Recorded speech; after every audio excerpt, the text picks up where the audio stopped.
Well, well, well. Triple Wednesday. Wisdom Wednesday and whiskey. My friend, Will Herring. And Cory Williams. Thanks for having me, my friend. Absolutely. There's a lot of W's in there. Let's warm ourselves up. Let's have a fireside chat, Cory. All right. We got a couple Colorado whiskeys back there. Life is good. We are coming to you from Denver, Colorado. And today we're going to talk about supply and demand, the most basic economic principle.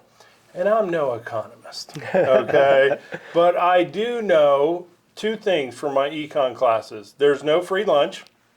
We all learned that. And supply and demand is the most basic economic principle.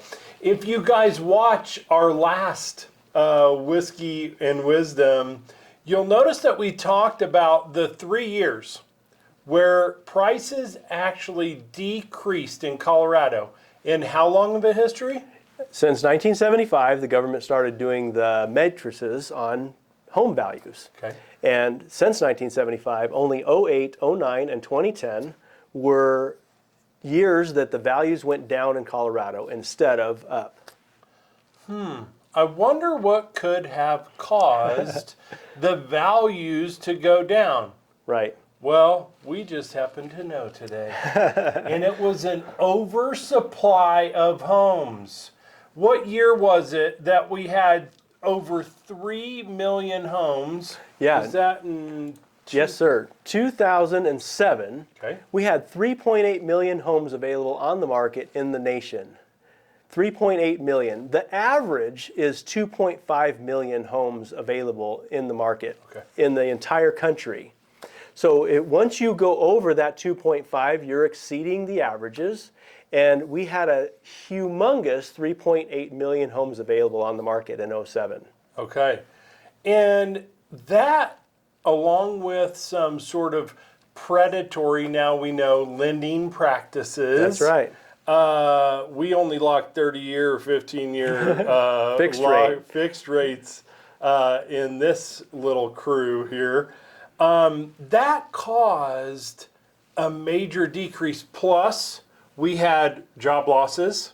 So people were getting upside down, not only because of the predatory lending, but we also had people that were losing their jobs. It's kind of hard to make a mortgage payment if you're losing jobs. So that all led to that precipitous decrease in homes, the only one in known history. So if people are out there right now and they're like, well, should I buy? I'm confused. What do you think is the answer?